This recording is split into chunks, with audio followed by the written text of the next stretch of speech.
Assalamualaikum warahmatullahi wabarakatuh. Selamat sore. Senang sekali bertemu lagi dalam acara educational program yang kali ini ke-21 dari Rumah Sakit Jantung Bina Waluya. Saya Dr. Rati Munawar. Senang sekali hari ini kita bisa bertemu lagi di acara educational yang terfokus pada emboli paru. Dan seperti biasa, saya tidak sendirian di sini, sudah hadir di tengah-tengah kita narasumber dan expert-expert di bidang jantung, khususnya dunia intervensi, tidak lain dan tidak bukan adalah bos saya, Dr. Muhammad Munawar, SPSJP Konsultan. Selamat sore, Dok. Senang sekali. Maaf, suaranya tidak terdengar, Dok. Ya. Layarnya kecil, saya nggak tahu. Di tempat saya atau di tempatnya Dr. Yamin. Selamat siang, Dr. Yamin. Selamat siang, Assalamualaikum warahmatullahi wabarakatuh. Saya jelas nih, Dok, suaranya bagus. Layarnya juga oke. Dari sini jelas banget, Dok. Ya. Oke, baik ya. Ya, selamat sore juga kepada expert-expert kita, panelis-panelis yang sudah alhamdulillah bisa bergabung untuk join dalam diskusi sore hari ini. Kita berjumpa dengan Dr. Muhammad Yamin, SPSJP, SPPD dari Rumah Sakit Cipto Mangunkusumo. Selamat sore, Dokter. Ketemu lagi kita. Selamat sore. Iya. Dan juga dengan Dr. Reza Pasioli dari Rumah Sakit Alisan Bandung. Selamat sore, Dr. Reza. Sore. Ya, terima kasih kepada kedua expert ini sudah bersedia join untuk diskusi dalam sore hari ini. Dan hari ini kita mempunyai topik yang sangat menarik karena sangat sering akhir-akhir ini dibicarakan di berbagai dunia intervensi karena satu, diagnosisnya sangat sulit dan kasus ini juga memiliki spektrum yang luas dari mulai tidak ada keluhan hingga bisa mematikan. Mungkin sedikit sepatah kata dari Dr. Munawar mungkin bisa menambah mengapa sih, Dok, kita mengangkat tema emboli paru pada sore hari ini. Silakan, Dr. Munawar. Terima kasih, Dr. Rati. Selamat sore, Dr. Yamin, Dr. Reza yang telah bergabung dengan education program dari Bina Waluya. Terima kasih sekali kepada Dr. Yamin dan Dr. Reza.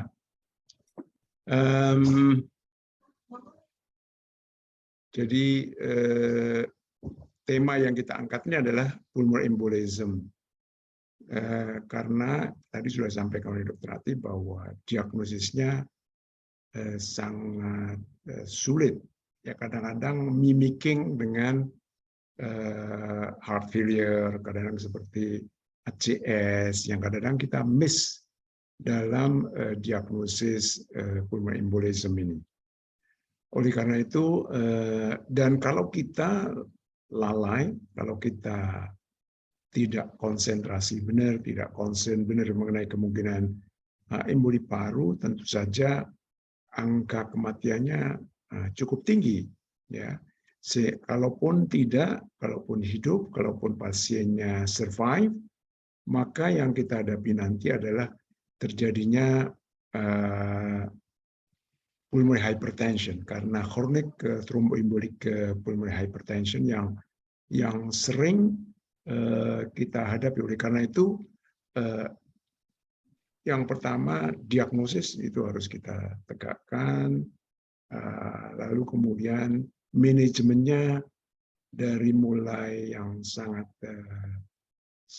simpel, sangat gampang dilakukan di mana saja, sampai teknik-teknik yang barangkali menyebabkan emboli paru ini bisa kita manage dengan sebaik-baiknya tanpa ada satu gejala sisa. Oleh karena itu kita dengan senang hati akan share mengenai pengalaman kita dalam menangani emboli paru yang seperti yang saya sampaikan, diagnosisnya sangat sulit. Itu aja yang bisa saya sampaikan, Dr. Rati. Ya, terima kasih, Dr. Munawar. Memang pada hari ini kita memiliki beberapa kegiatan agenda acara.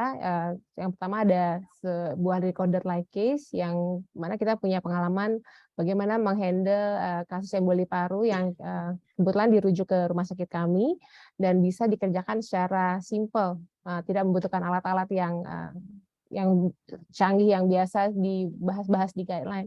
Dan juga mungkin nanti ada lecture dari Dr. Munawar sekilas mengenai sebenarnya manajemen dari emboli paru seperti apa, yang terkini seperti apa, nanti mungkin akan dibahas oleh Dr. Munawar setelah kita melihat recorded live case.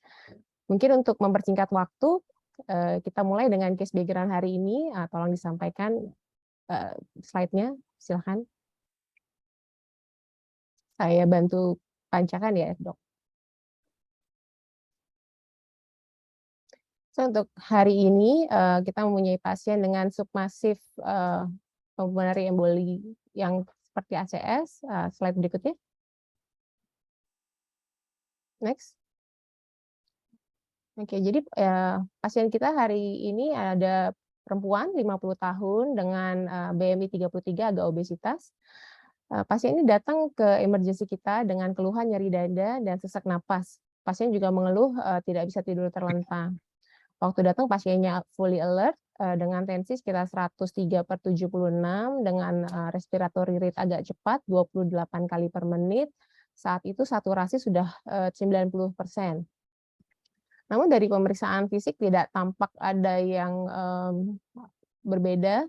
Nah, setelah kita anamnesis ulang, ternyata pasien ini baru pulang dari rumah sakit setelah dirawat 1 minggu yang lalu dengan non-STEMI. Kebetulan rumah sakitnya ini ada di luar kota, di luar Jakarta.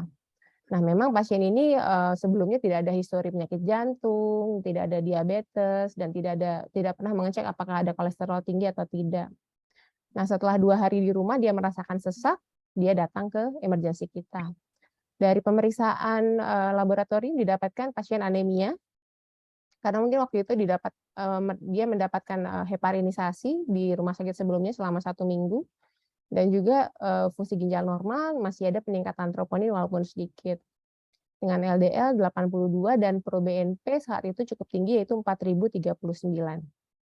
Saat itu kita berpikir apakah ini masih dalam fase serangan jantung yang belum tertangani dengan baik, sehingga next kita rawat pasiennya. Namun, ini kita lihat EKG-nya juga. Dari sini EKG-nya tidak terlalu khas, hanya T inversion aja di 23 AVF. Dan memang waktu itu didiagnosis dengan non-STEMI. Dari hasil ronsennya juga X-ray-nya juga sedikit agak membesar. Mungkin juga dari pengambilan napas yang kurang baik. Yuk, next. So, karena ini kita sempat kira lanjutan dari perawatan non-STEMI yang belum baik kita lakukan, angiogram keesokan harinya namun didapatkan normal koroner dengan slow flow di LAD dan LCE. Next, akhirnya kita berpikir kenapa nih kok seperti ini, pasiennya kok keluhannya berat sekali, padahal normal koroner. Akhirnya kita lakukan echo juga, baru kita bisa lihat bahwa pasien ini mengalami sesak napasnya itu sebelumnya diikuti dengan kaki bengkak. Dan pasien juga karena habis dari luar kota, dia ada perjalanan dengan mobil lebih dari 6 jam. Dan bisa kita lihat dari hasil pemeriksaan ultrasonografi di samping, kita lihat bahwa dari potongan short axis tinggi musculus papillaris tampak ada D-shape dari LV. Dan juga kalau kita lihat dari potongan four chamber, bisa kita lihat bahwa ukuran dimensi RV itu lebih besar daripada di LV. Dan juga kita lihat ada kemungkinan pH dengan TVG-nya 44 mm air raksa, dan juga ada di pojok kanan atas itu gambar mid systolic notching, di mana itu probability tinggi dari akan ada suatu pH. Akhirnya karena dengan keluhan ini dan hasil echo seperti ini, kita pikir oh mungkin ini emboli paru, suatu emboli paru, dan kita periksa dia di MET, ternyata memang tinggi lebih dari 5.000. Dan kita lakukan CT angiogram di pulmoner. Next. Nah, di sini kita lihat sedikit demi sedikit. Ini masih belum potongan pulmonary artery. Nah, ini aorta. Sebentar lagi kita lihat bahwa, nah, tampak ada gambaran trombus di LPA dan RPA. Bisa kita lihat di gambar yang sebelah kiri itu ada panah-panah kuning. Nah, di situ tampak kelihatan trombus. Dan di sini juga kelihatan seperti gambaran echo bahwa RV-nya lebih besar daripada LV. So, dari sini kita diagnosis sebagai akut emboli paru. Mungkin onsetnya 1 STEMI. Oh ya, saya lupa. Pasiennya juga waktu didiagnosis non STEMI dia mengeluh pingsan waktu itu. Sebentar. Oke, mungkin itu aja. Next. So, apa yang akan dilakukan? Mungkin saya akan minta komentar tentang ini dari panelis. Mungkin Dr. Yamin atau Dr. Reza bisa kira-kira memberikan komentar apa yang akan dilakukan. Apakah berikan antikoagulan kah, atau systemic thrombolysis, atau yang lain. Silakan dokter. Mungkin Dokter Reza dulu kali ya, yang duluan. Silakan Dokter Reza. Iya, terima kasih dokter. Dokter Ati, kasus yang sangat menarik sekali dengan awalnya kita mendiagnosis dengan akut coronary syndrome, tetapi setelah dieksplor secara anamnesis, kemudian kita ketahui bahwa ternyata bukan akut coronary syndrome. Jadi di sini sangat penting kita untuk anamnesis ya.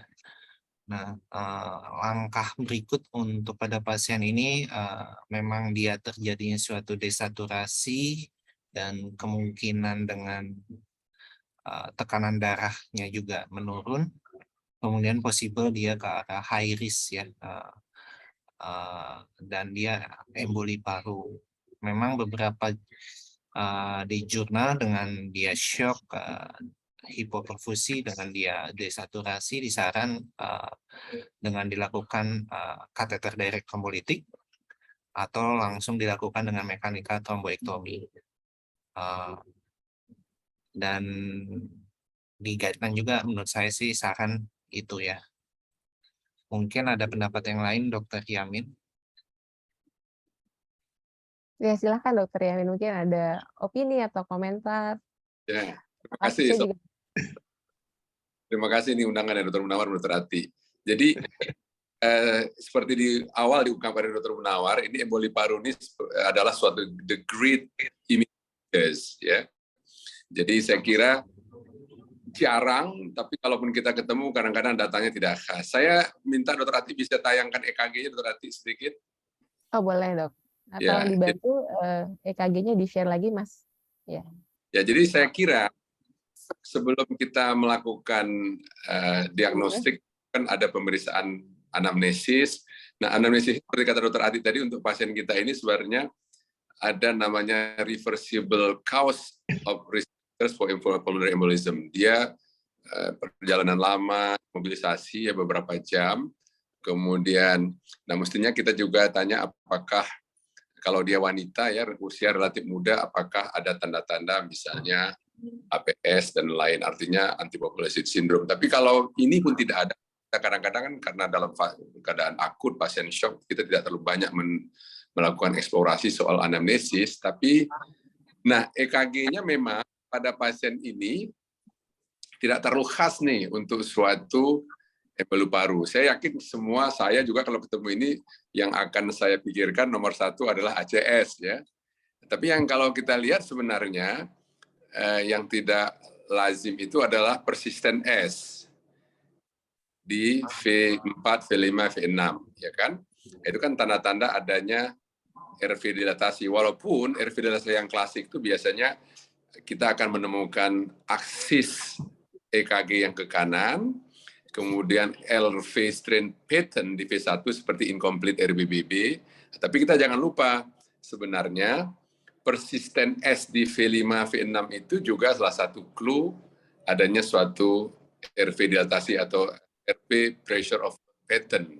Jadi memang ini tidak khas. Saya sepakat, mungkin kalau kita dalam keadaan akut, nomor satu yang kita pikirkan tentu ACS. Cuman yang nggak cocok adalah pasiennya kan wanita kemudian 50 tahun, kalau dia tidak ada faktor risiko yang lain, usianya relatif muda 50 tahun, apalagi belum menopause, mungkin ke arah ACS menjadi less probably, dan kita harus memikirkan sebab-sebab yang lain. Itu terkait dengan diagnostik, seperti saya katakan tadi, tidak mudah, tapi mungkin kalau kita melihat EKG seperti ini, boleh juga kalau kita melakukan reanamnesis untuk mencari ke arah sebab lain yang bisa menimbulkan acute pressure overload pattern pada EKG pasien ini.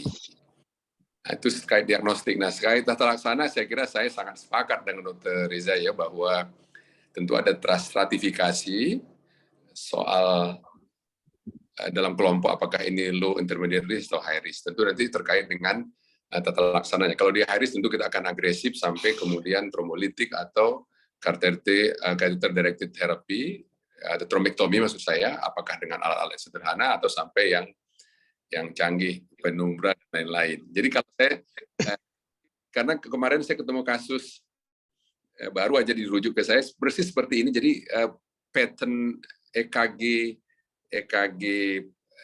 emboli parunya tidak terlalu khas, tapi kadang-kadang para pasien tertentu memang sangat khas. Tapi clue-nya adalah kalau kita menemukan pattern right ventricular pressure seperti ini, persisten STB 4 mm/6, salah satu DD-nya harus kita pikirkan selain ACS adalah adanya emboli paru akut. Mungkin itu aja komentar tambahan dari saya. Yang lain saya sepakat dengan Dr. Reza. Ya, terima kasih Dr. Yamin, Dr. Reza atas insight-nya. So, sebelum kita minta Dr. Munawar untuk memberikan komentar, baiknya kita langsung aja ya Dok ke recorded live case kita. Mungkin Dr. Munawar akan memandu kita apa yang dilakukan Dr. Munawar dalam kasus ini. Memang kita melakukan tindakan intervensi, namun pada kasus ini kita akan memperlihatkan cara yang tidak terlampau sulit ya Dok ya, tapi mungkin bisa membantu pasien. Silakan mohon dibantu. Ya, mulai. Jadi memang kita melakukan tadi ada catheter directed therapy atau trombektomi itu saya lakukan sejak tahun 2005-2006. Itu ada satu rektor di satu universitas terkenal di Sumatera datang ke tempat kita dengan sesak nafas dan sebagainya. Jadi kita lakukan simple trombektomi, itu dengan alat-alat kita yang kita lakukan ya. Saya kira semua ada JR, MP dan sebagainya. Kemudian kita juga melakukan dengan trombektomi secara manual. Dan yang paling penting lagi kita juga kalau mau trombolisis yang localized pada waktu trombus. Dan ini memang bisa kita lakukan di mana saja. Nah, yang menjadi masalah adalah diagnosisnya. Diagnosis yang pasti memang dengan MSCT, dengan CT, itu bisa kita lakukan dengan kita dapatkan dengan baik. Tapi dengan angiografi kadang-kadang kita bisa melihat dengan trombus yang cukup baik. Ini ada trombus di sebelah kanan, sebelah kiri, ya cabang. Kadang-kadang sulit kita memasukkan guiding. Nah ini kita ada 3 hal yang kita biasa lakukan, yaitu satu adalah fragmentasi. Fragmentasi kita bisa menggunakan dengan pigtail, kita juga bisa menggunakan dengan wire. Jadi wiring kita lakukan, ya fragmentasi di sini di sebelah kanan dan di sebelah kiri. Ini di sebelah kiri kita lakukan, ya. Lalu kadang-kadang kita melakukan, nah ini kita mencari ke sebelah kanan kadang-kadang sulit ya, tapi dengan clockwise atau counterclockwise ke arah anterior barangkali kita bisa melakukannya dengan ini. Kita bisa ke sebelah kanan ya, kadang-kadang memerlukan waktu ya. Lalu ini kita lakukan juga dengan fragmentasi ya, fragmentasi. Lalu kemudian saya biasanya melakukan dengan 2 kateter guiding catheter. Ya, ini yang pertama JR. Jadi JR ini ada belokan sedikit, kita menuju dengan wire, kita akan ditempatkan di sebelah inferior, yang paling inferior kalau bisa, ya, inferior. Lalu kemudian kita lakukan suction di situ, suction menggunakan suction syringe yang biasa kita pakai untuk koroner, ya. Itu kita lakukan ya beberapa kali, lalu kemudian ya kita tarik kalau memang seperti biasa, kalau itu lalu kemudian berhenti. Ini JR, Dok. Ya, itu JR, ya, kita berhenti, kita nggak bisa lihat, nggak bisa tarik lagi, terpaksa kita tarik, ya, kita tarik, kita keluarkan, kemudian kita masukkan lagi. Nah, kita masukkan sebelah distal inferior, lalu kemudian kalau kita mau mencari yang sebelah agak lebih superior, kita tarik sedikit aja, sedikit, kemudian kita putar.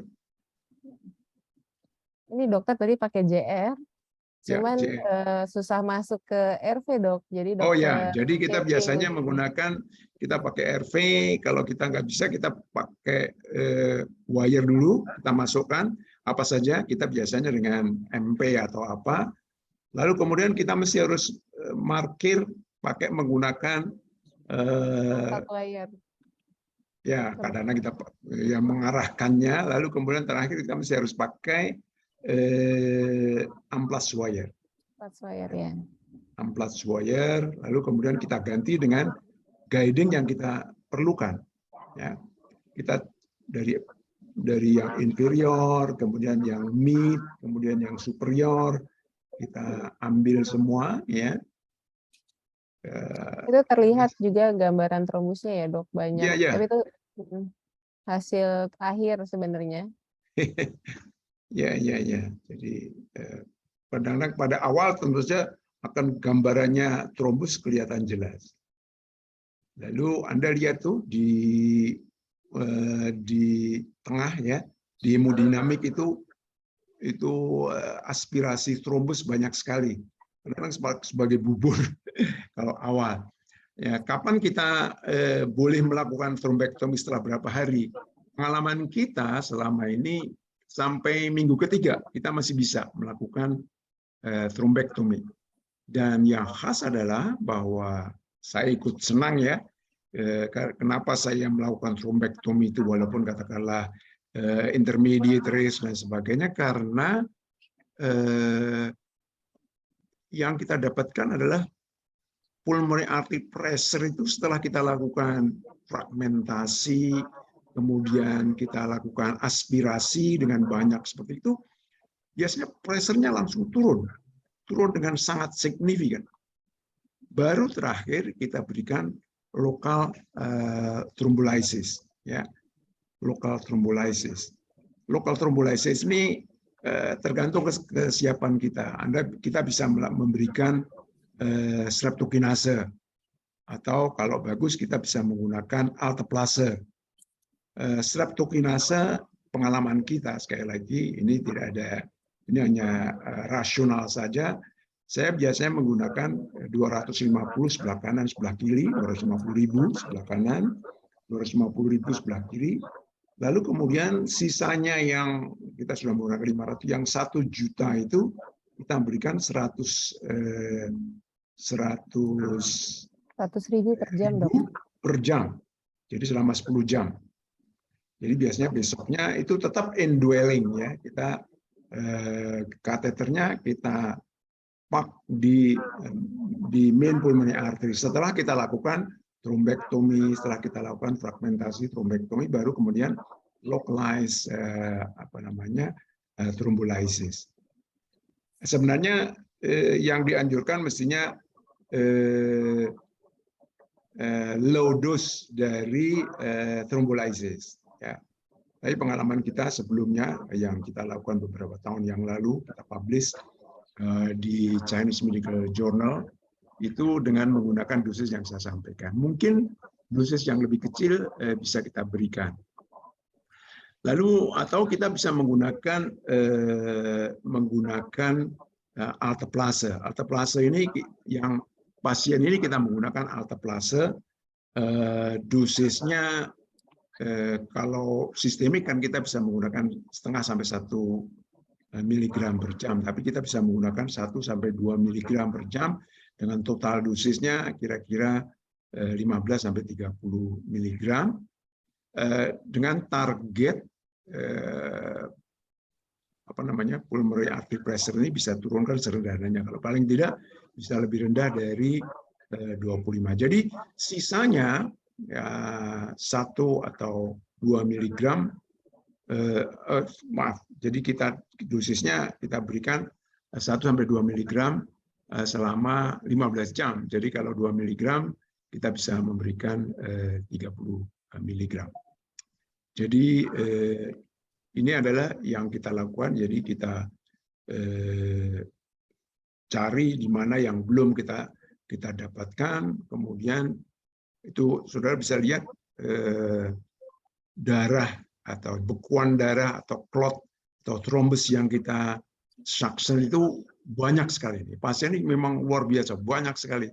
Biasanya kurang dari ini dan pressure-nya turun yang sangat signifikan.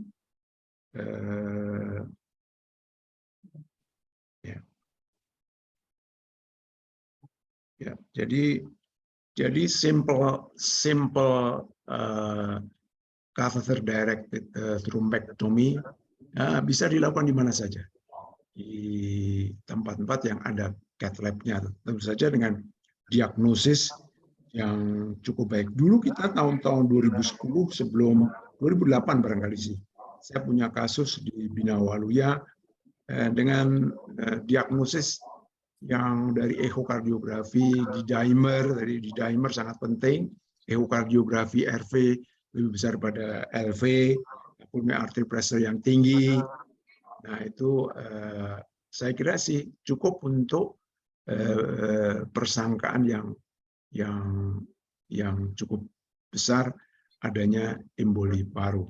Dan dengan thrombectomy seperti yang kita lakukan, simple thrombectomy seperti ini, saya kira pasien akan sangat tertolong, terutama kekhawatiran kita terjadinya CTEPH di kemudian hari. Jadi ini adalah saudara bisa lihat ini limit ya. Jadi dengan sedikit kita ganti dengan MP atau dengan kita bisa atau pilihan mana apa MPK atau pakai JR dengan 7 French ya. Dengan 7 French saya kira sudah cukup untuk bisa menarik trombus yang sangat banyak. Dan pasca jadi nanti kemudian setelah itu kita biasa setelah kita indwelling ya 15 jam atau kalau streptokinase cukup 10 jam, kemudian kita teruskan dengan heparinisasi. Dan kemudian udah mulai kita berikan streptokinase di sini, maaf videonya. Ya.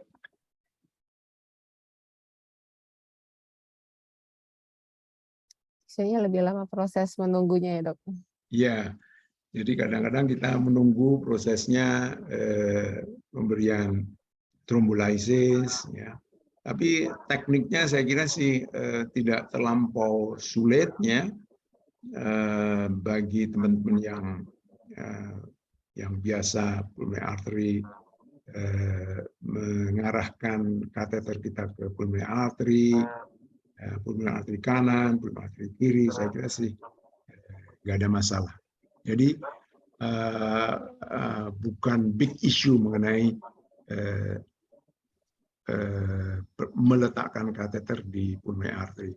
Hanya yang harus kita lakukan adalah kita harus betul-betul melakukan suction yang merata, yang inferior, yang medial, yang superior. Kita bisa arahkan sesuai dengan hasil CT scan yang kita dapatkan. Di mana yang paling banyak, itu yang harus kita cari.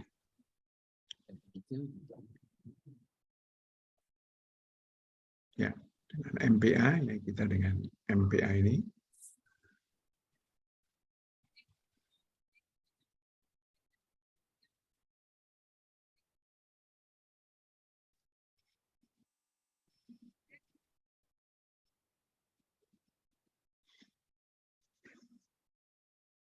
Oke. Kadang-kadang itu kalau baru minggu pertama, minggu kedua itu seperti bubur, kadang-kadang kita dapatkan seperti itu. Tapi kalau sudah 2 minggu, minggu ketiga gitu, kadang-kadang kita dapatkan white thrombus. Kadang-kadang sebagian ada white thrombus, walaupun umumnya kalau masih di bawah 3 minggu, biasanya red thrombusnya juga cukup banyak. Ya, begitulah yang kita lakukan untuk tindakan kemarin. Mungkin kira-kira dari Dokter Yamin atau Dokter Reza ada mungkin tambahan komentar atau apa yang dari kita lakukan tadi. Nah, silakan Dokter Reza mungkin duluan, silakan. Pressure-nya dari berapa? Berapa? Pressure-nya sebelum tindakan sekitar 44, mungkin tadi saya udah kasih lihat. Nah, yang setelahnya, ada slide follow up. Silakan Mas, tolong dibantu sebelum Dokter Yamin dan Dokter Reza komentar.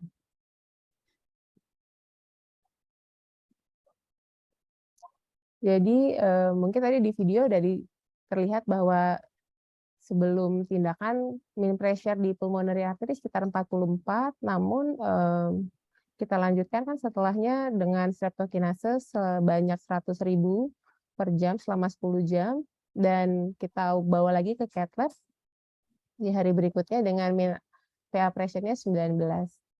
Dan terlihat bahwa dari hasil echo tidak tampak adanya D-shape, RV-nya juga relatif lebih kecil daripada yang kemarin, walaupun kita follow up hasil CT scan masih tampak ada trombus sedikit-sedikit.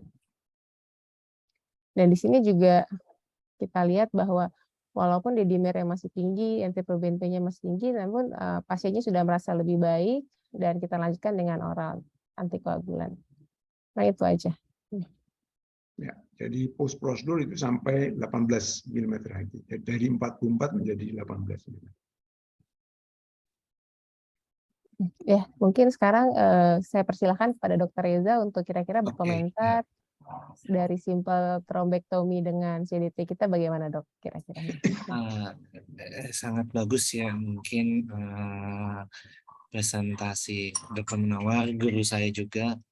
Jadi kalau memang untuk tromboektomi kita bisa pada pulmonary emboli bisa dengan 2 tahap ya, dengan konvensional seperti yang tadi sudah dijelaskan, dengan kateter direct trombolytic, terus defragmentasi, terus kita aspiration, terus itu. Yang kedua dengan mekanika tromboektomi. Dengan mekanika tromboektomi kita itu salah satunya dengan aspiration tromboektomi yang indigo penumbra. Itu yang sangat langsung sedotannya lebih kuat ya, karena dengan tekanan. Nah, untuk yang kasus ini mungkin kenapa ada itu mungkin apakah bisa ya nggak ya dok dengan pemilihan trombolitiknya kenapa nggak dilakukan dengan alteplase? Karena dengan alteplase mungkin karena dia akan memberi spesifik langsung resiko yang lain seperti bleeding, seperti edem paru itu lebih baik, dan itu sih mungkin itu pendapat saya sih, tapi saya nggak tahu mungkin ada yang lain dengan pemilihan trombolitiknya, Dok. Ya, oke. Ya, memang kalau ada ini masalah biaya dan sebagainya, tentu saja kita menjadi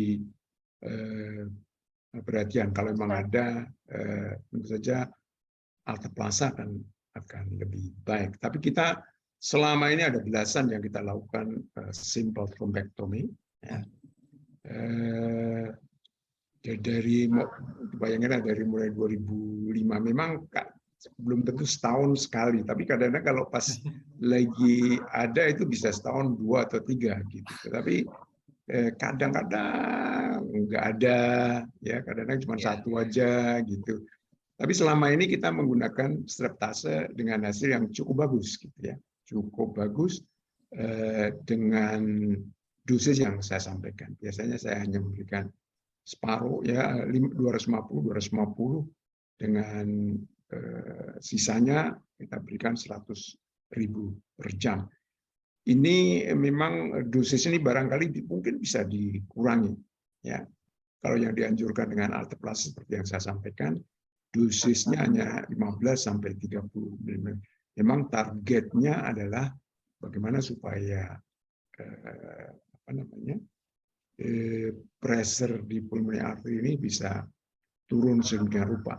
Ya.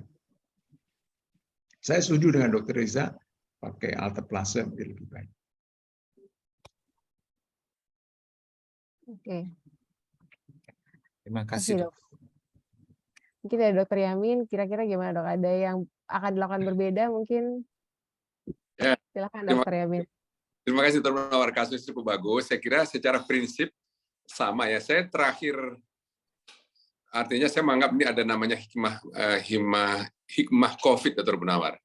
Lama saya nggak dapat kasus emboli paru ya. Pada zaman COVID ini ternyata saya dapat 1 kasus tahun ini. Itu juga demikian, datang ke rumah sakit lain dengan presentasi yang tidak khas, dianggap dispepsia, mungkin karena ada RP pressure overload, kemudian ada regangan di daerah hepar, pasiennya datang dianggap dispepsia, dipulangkan. Nah, kemudian datang ke tempat kita, dan kita tegakkan sebagai emboli paru, datang dengan presentasi high risk karena ada hipotensi dan hipoksia. Nah, saya kira secara umum sama seperti dikerjakan Dr. Munawar, cuma sedikit berbeda. Nah, pada kasus ini kita waktu itu mengerjakan ya teknik sama, kita masuk dengan MP, kemudian kita lakukan pengukuran PA pressure. Nah, kita berikan karena dari CTPA-nya itu trombus itu memang tidak di main trunk, dia ada di kanan di RPA sama LPA. Nah, kita lakukan pemberian alteplase di cabang kiri dan kanan dari pulmonary artery masing-masing 12,5 mg. Nah, kemudian saya waktu itu melakukan defragmentasinya seperti dikatakan Dr. Munawar tadi dengan pigtail. Jadi saya exchange setelah saya masuk MP, kemudian saya taruh amplas extra stiff di salah satu cabang pulmonary artery, kemudian saya exchange dengan pigtail karena pigtail kan agak susah itu untuk naik dari RV ke RVOT masuk ke PA. Jadi harus pakai wire yang stiff. Nah, kemudian dengan pigtail itu saya lakukan defragmentasi kiri kanan dengan wire teflon masih ada di bodinya pigtail. Jadi pigtailnya tidak gampang kinking dan gampang dimanuver. Nah, kadang-kadang kalau pigtailnya saja kita putar-putar dia gampang kinking dan tidak mudah digerakkan. Tapi dengan support wire di sekitar kira-kira mungkin beberapa senti di bodinya, dia dari bagian distalnya kita bisa lakukan dengan baik. Nah, seperti dikatakan Dr. Munawar tadi, memang kita lakukan PA pressure measurement pada saat yang sama, turun itu. Kalau salah saya, di kasus saya itu dari hampir 80-90 turun jadi 70 setelah kita lakukan defragmentasi. Nah, kemudian kita indwelling dengan dosis 0,05 sampai 1 mili per jam atau plase, tidak boleh maksimal lebih dari 30 mili. Dan yang perlu kita ingat juga bahwa kita juga jangan lupa melihat nilai-nilai faktor koagulasi. Walaupun pasiennya tidak ada kontraindikasi trombolysis, kita harus lihat adakah misalnya katakanlah gambaran risiko bleeding atau high risk bleeding, terutama fibrinogen. Karena di beberapa pustakaan dikatakan kalau fibrinogennya terlalu rendah, mungkin kita tunda pemberian trombolitik karena dikhawatirkan timbulnya komplikasi bleeding.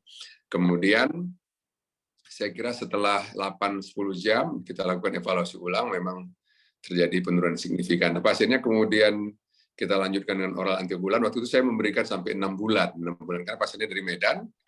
Kemudian kita evaluasi ya secara ekokardiografi, saya kira di hari ketiga, hari keempat sudah terjadi reverse remodeling, jadi ventrikel kanan yang tadinya D-shape, dilatasi, kembali normalize, kemudian pada evaluasi terakhir cukup baik. Jadi saya kira teknik yang disampaikan oleh Dr. Munawar ini salah satu teknik yang sangat sederhana, dan relatif mudah untuk dilakukan, dan logistiknya juga tidak terlalu mahal-mahal banget.